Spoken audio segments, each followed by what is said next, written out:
j'espère que vous allez bien. Oh, non. Salut tout le monde, j'espère que vous allez bien. Comme on a l'habitude de dire, welcome or welcome back sur ma chaîne. Si c'est la première fois de me voir sur vos écrans, mon nom c'est Princess.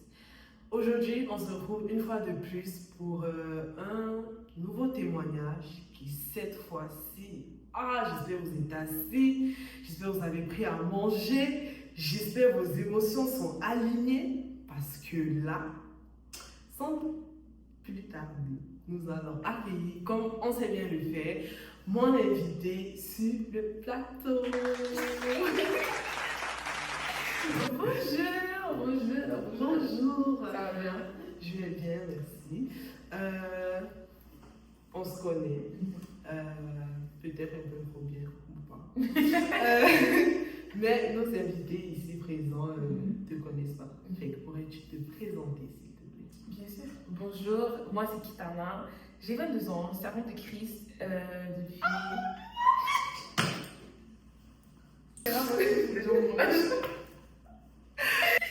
Donc, Kitana, 22 ans, servante de Christ depuis plus d'1 an déjà. Et étudiante en gestion et comptabilité. Donc, si vous avez besoin de ça, vous avez. Et voilà. Merci. Tu as dit un mot où on va s'arrêter dessus. Tu as dit chrétienne depuis 1 an. Waouh. Fait, si c'est depuis 1 an, avant tu ne l'étais pas. Fait, on rembobine un peu. On rembobine. Fait, est-ce que tu pourrais nous parler de la Kitana vraiment comme avant de rencontrer Jésus-Christ? La Kitana de avant Jésus, elle était tout le temps dehors. Vraiment tout le temps dehors, cherchait l'attention, beaucoup avec des garçons. Ouais, non, c'est pas mal ça. Un peu éparpillée, un peu perdue, qui cherche à trouver elle est qui, qu'est-ce qu'elle aime et tout, indépendamment des personnes autour de elle et tout. J'étais aussi. Ouais, en fait, c'est ça. D'accord. T'as dit que tu étais éparpillée, mais à quel moment, comme tu t'es dit, il faut que je m'arrête? Sans nécessairement que Dieu rentre dans ta vie, à quel moment tu t'es dit, ok, il faut que tout soit aligné? En fait, c'était un peu des enchaînements d'événements qui se sont passés. C'est vraiment, en fait, parce que avant, c'est toujours le cas, tu sais, je suis sur les réseaux sociaux et parce que j'ai jamais eu de misère à être sur les réseaux, devant une caméra, quoi. Du coup, je me suis lancée sur TikTok et tout. Et en fait, c'est vraiment beaucoup de polémiques qui sont nées l'une après l'autre, t'as vu. Et après la première, ça m'a un peu calmée. J'ai arrêté de dire et faire n'importe quoi sur les réseaux sociaux. Après la deuxième, j'ai arrêté de sortir. Et après la troisième, j'ai tout arrêté. Bon, ça suffisait. Ça c'est correct. Ouais. D'accord. Est-ce que la Kitana d'avant connaissait qui était Dieu ou en avait déjà entendu parler? Elle en avait déjà entendu parler, mais pas vite fait, je ne veux pas dire vite fait. Genre, je sais que Dieu existe, il y a un seul chemin pour aller au paradis, c'est Jésus-Christ. Mais en dehors de ça, genre, oui Seigneur, aide-moi avec mon examen. Oh, je suis malade, Seigneur. Oh, guéris ma maman, Seigneur. Blablabla. En fait, je connais Dieu quand j'en ai besoin. Ok. Ouais. Ok, là je suis malade, t'es où? On va dire qu'elle existe. Ok. Fait, comment s'est fait ton cheminement? Comment à un moment tu t'es dit, ou bien on t'a aidé, comme, est-ce que c'est quelqu'un qui t'a arrêté dans la rue? Est-ce que t'as reçu un rime? Est-ce qu'on t'a tiré, on t'a forcé? Parce que moi je connais des chrétiens, on a forcé. On a forcé, on a tiré, on a dit tu veux pas, c'est maintenant. C'est maintenant. So, comment toi t'as rencontré avec Dieu et c'est fait? Dans le fond, moi j'étais dans un grand trou noir. Vraiment, il était profond, obscur. Et j'étais très suicidaire. Genre vraiment, moi tous les matins je me levais, je comprenais pas qu'est-ce que je faisais encore là. Je traversais la rue sur des lumières rouges et j'espérais qu'on. Non, vraiment, non, c'était grave. Hein. Et je faisais beaucoup de lettres de suicide, genre comme si c'était la fin. Genre vraiment à chaque nuit, avant d'aller dormir, je faisais une petite lettre au cas où je me réveillais pas, le lendemain matin, on pouvait la retrouver. Et dans le fond, dans ces lettres, je faisais souvent référence à Jésus. Ah Seigneur, pourquoi je suis encore là? Seigneur, aide-moi. Oh, si je suis pas morte, c'est qu'il y a encore des trucs à faire, mais moi, je vais m'en des trucs comme ça, vraiment. Genre, il y a dans chacune des lettres, après les avoir relues, après être sortie de ce trou-là, justement, j'ai fait Jésus par-ci, Jésus par-là, Jésus. Et je pense qu'en soi, je parlais pas vraiment de Jésus dans ma vie tous les jours, mais vraiment dans ces lettres-là, ça me faisait ressentir, parce que c'était vraiment mon cœur qui parlait, tu vois. Mon cœur criait à Dieu, mon cœur cherchait Dieu. Et un matin, ben pas un matin, mais genre une journée, là, je suis sur Instagram et tout. Il faut savoir que quand je suis sur Instagram, je regarde jamais mes demandes de messages. Mais là, je me suis dit, il se passe quoi là-bas? Et fille que je connais pas, il me dit, salut, Jésus a une parole pour toi, Dieu veut te parler, est-ce que tu es disponible tel jour pour une réunion qui se fait sur Zoom et tout, Et je lui dis, ta réunion elle se fait sur Zoom, mais c'est dans le cadre de quoi? Et elle me dit, oh, c'est dans le cadre d'une église et tout, mais vraiment, genre, tu dois venir, tu as une parole pour toi, genre, je sens la nécessité, tu vois. Pour ça, je me dis, c'est bizarre! Là, je dis, mais vraiment, vu que c'est fait dans le cadre d'une église, laisse-moi venir à ton église, après, après on verra si ça m'intéresse, si je suis. Parce qu'en fait, moi, je voulais pas vraiment commencer à y aller. Et genre, y aller trouver ça bizarre, ou y aller pas comprendre, ou y aller. Parce que moi, je suis une personne, genre, il en faut très peu pour me contraindre à faire les choses. Parce que je vais avoir l'impression que tu attends de moi, un truc comme ça. Donc là, je ne vais pas m'embarquer dans le truc que je ne vais plus sortir. J'ai pas dit, je viens à ton église après son verre. Le dimanche, parce que je suis censée venir, il se passe une idée, je viens pas. Et je voulais pas qu'elle pense, genre, je me suis dit, elle m'a pas vue, elle s'est dit, ouais, vas-y, celle-là, elle va jamais venir. Je peux pas comprendre ça de moi, parce que c'est pas ça. C'est vraiment pas ça. Je lui ai dit, je suis désolée, j'ai eu un contre-temps, mais dimanche prochain, je suis là. Le dimanche d'après, je suis venue. Et tu sais, j'ai fait une crise de panique comme Nike. Ah ouais? Ouais, parce qu'il y avait plein de gens devant la porte. C'est dans l'autre salle, sur le marché. Il y avait une fille. J'ai marché devant la fille. J'ai continué à marcher, je suis allée jusqu'à la station essence, j'ai attendu, j'ai dit, il n'y avait plus personne, je suis revenue. Je me suis dit, en fait, j'ai pas un couteau sur la gorge, tu vois. Genre, si je veux pas rester, moi, je m'en vais. Je suis qui, moi? T'as vu? En plus, je la connais pas, elle me connaît pas, elle va jamais me voir, elle va jamais savoir je suis qui. Au pire, tu vois, on y va, on rentre. Là, je rentre, première personne qui m'accueille, c'est. Oh, wow. C'est bien, t'es venue avec un gros sourire. Et tu sais, dans le temps, je trouvais les sourires comme. Je crois ça fake, je crois ça. Ouais, tu voyais ça en bizarre. Pourquoi tu es beaucoup comme ça?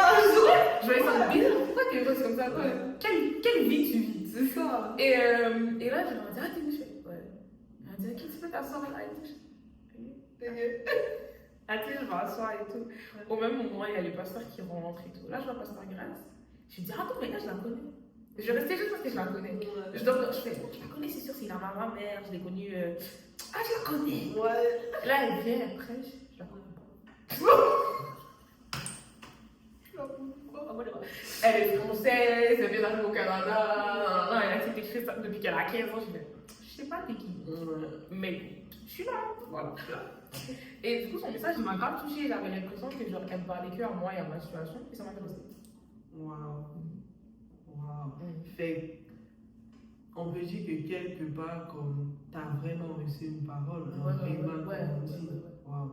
Et est-ce qu'après ça, tu as ressenti le besoin de changer? Est-ce que tu as ressenti l'appel de Christ dans ta vie à ce moment-là? Ouais, mais pour moi, c'était pas tant un appel qu'une réponse.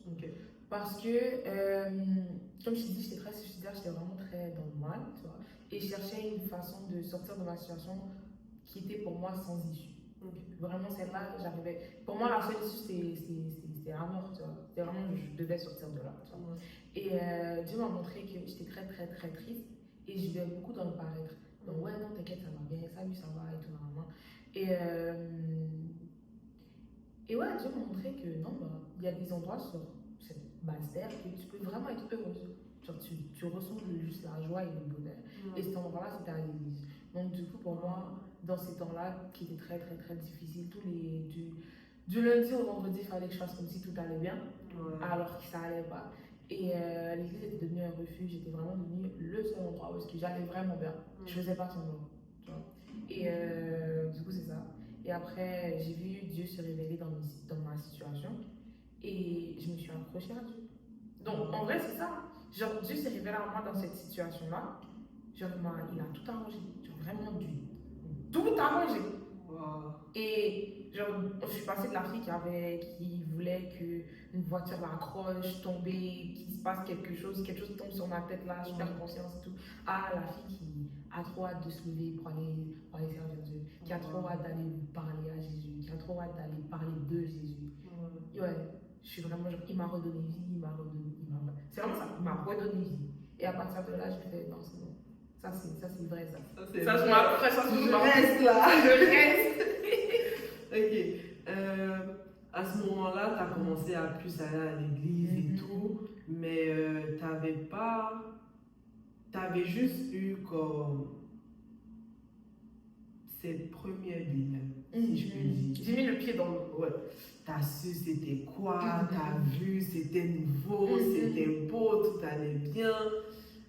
Et est-ce que de là, t'as pris la décision, tu t'es dit, ok, à partir d'aujourd'hui, je serai radical, je vais tout arrêter, ou c'était un long processus? Ah, c'est un long processus. Et on est encore dedans, vraiment. C'était un long processus. Parce que pour moi, en fait, ça est allé étape par étape. Tu vois, Dieu a réglé ma situation, j'ai fait, oh, alléluia, c'est bon, nanana, je reste accroché à Dieu. Pour moi, à partir de ce moment-là, il y avait plus de retour en arrière. Donc, peu importe ce qui se passait, même si ma vie ne changeait pas, même si je ne commençais pas mon processus de transformation, peu importe, c'était Jésus pour toujours. Tu vois. Mais après, ça a pris du temps, hein, commencer à écouter des prédications. C'est que récemment que j'ai commencé à être très constante dedans, tu vois. Lire ma Bible, c'est encore chaud. Ça, c'est chaud. C'est encore très chaud. Tu vois. Et sinon, passer du temps avec Dieu, c'est vraiment apprendre. C'est un apprentissage. J'ai dû apprendre à passer du temps avec Dieu. J'ai dû apprendre que la prière, c'était pas solennel. Tu vois. J'ai dû apprendre que, en fait, t'es pas chrétienne juste le dimanche. C'est ça. Ouais, c'était ça. Hein. C'était l'apprentissage de t'es pas chrétienne que le dimanche. Ouais. Wow. Est-ce que, comment je pourrais formuler ça? Est-ce que, par exemple, là, tu apprenais encore c'était quoi le cheminement, tu as parlé de la lecture de la Bible, de couper certains points dans ta vie, des fois qui n'étaient pas évidents, ou des fois tu ne trouvais pas la nécessité. Tu disais, je peux faire ci et continuer à servir Dieu. À ce moment-là, par exemple, prenons ta vie de prière. À quel moment tu t'es dit, ça me fait du bien? Comme tu te lèves le matin, tu rends juste grâce. Tu vois, tu te rends compte que tu pries plus juste lorsque tu as besoin de lui, qu'il agisse dans ta vie, mais des fois tu le remercies juste. En vrai, c'est vraiment bizarre. Ok, toi dans ma chambre, genre c'est une petite chambre genre rectangulaire, et j'ai mis les LED lights. Et au bout d'un moment, il fallait genre. Le LED light était fini, genre j'avais fini par faire le tour, mais il restait un peu avant qu'on puisse le couper. Tu vois, et la manière dont on l'a installé, ça fait comme une croix. Oh wow! Ça fait comme une croix. Du coup, en fait, chaque matin quand je me réveille, que je me réveille de ce côté-là du mur, je vois la croix et je me rappelle de ce que. C'est pas juste le sacrifice que Dieu a fait à la croix, mais ce que Dieu a fait pour moi personnellement, tu vois. Et quand je venais d'emménager chez moi, pour moi, ma chambre c'était mon havre de paix. Donc pour moi, à chaque fois que je rentre dans ma chambre, je dois rendre grâce à Dieu. Parce que si j'ai cet appartement, si j'ai cette chambre, c'est Dieu. Et c'est à chaque fois que je rentre dans ma chambre que je me rappelle. C'est vraiment un constant reminder de ce que Dieu a fait pour moi, non soit quand j'ai commencé à prier Dieu, pas juste quand j'en avais besoin, mais pour rendre grâce, pour dire ouais, merci Seigneur. C'est quand j'ai vraiment commencé à entretenir ma quand on m'a fait comprendre que c'est moi la chose. Tu peux pas être dans une relation avec quelqu'un, jamais lui parler. C'est ça. Tu peux pas être dans une relation avec quelqu'un et jamais lui dire ah ouais, merci d'avoir fait ça pour moi, merci, non. Parce qu'il ne serait-ce que juste de se lever, ne serait-ce que d'être capable de manger, d'être capable de s'occuper de soi, c'est une grâce. C'est une grâce. C'est une grâce. T'as pas besoin de quelqu'un qui t'aide pour aller marcher, t'as pas besoin de quelqu'un pour te laver pour toi. C'est une grâce. C'est vraiment une grâce. Et moi, ce qui m'a fait continuer à prier tous les jours, c'est prendre ma douche. Parce que moi, je sais pas, je prie dans la douche. Je te protège, je prie dans la douche. Et c'est trop bien. Je trouve que c'est mes meilleurs temps de prière. C'est vraiment mes meilleurs temps de prière. Genre, t'es là. Je te comprends. Ouais, c'est ça. Non, mais il y a vraiment. Non. Tu sais, il y a juste une partie des chrétiens qui comprennent ça. Il y a des gens qui prient dans la douche. Ah. Ouais. Moi, des fois, surtout, je pense que c'était l'apôtre, quand il était venu donner une conférence. Il avait, par exemple, parlé de la nudité en soi, au-delà de tout ce qui est rapport sexuel. Vraiment, ce que tu dis, ce que tu proclames lorsque tu es nu, ça peut avoir un impact parce que là, tu es vulnérable en fait. Tu vois, et je me suis rendu compte parce que moi, j'écoutais beaucoup de musique, surtout quand je me lavais. Juste la musique, je pouvais passer comme 1 heure, 2 heures, Ouais, toilette c'est ça. et tout. Et j'aimais beaucoup chanter. Et là, à un moment, je me suis rendu compte, je me suis dit, et ça, on ne faisait pas le switch. C'est là où j'ai commencé comme, à développer cet amour pour la musique chrétienne. Je me suis dit, ok, je ne suis pas rendue à l'écouter chaque jour, à toute heure, partout. On commencera par la douche. Ouais. Ok. Moi aussi, je fais ça. Je dois être saine, appeler de bonnes ondes et tout autour de moi, des anges quand je me lave. Ok, on éclate du gospel, ok. Et tu essaies de t'enjailler sur ça comme tu peux. Comme tu peux, ouais. Tu vois. Et le souci aussi, c'est par exemple, toi, tu avais des personnes autour qui pouvaient t'aider, qui pouvaient répondre à un certain questionnement que tu avais. Tu vois. Et ma question, c'est est-ce que, bon là j'assume, mais est-ce que tu avais des questions à un moment? Est-ce qu'il y avait des incompréhensions? Et s'il y avait des trucs, même durant la prédication, tu avais envie de faire pause? Expliquez-moi, parce que là, je n'ai pas compris. Parce que même au jour d'aujourd'hui, des fois, ça m'arrive. Tu vois, tu as quelqu'un qui prêche devant toi, quelqu'un qui te donne la nouvelle, même pendant le GR. C'est pas que tu ne reçois pas, c'est juste tu comprends pas. Tu vois, et des fois, le fait de ne pas comprendre, tu essaies de rendre certaines choses logiques qui ne le sont pas nécessairement, tu vois. Et des fois, tu as envie d'arrêter la personne, mais c'est pas ça, c'est juste, je veux comprendre, je veux savoir c'est quoi, tu vois.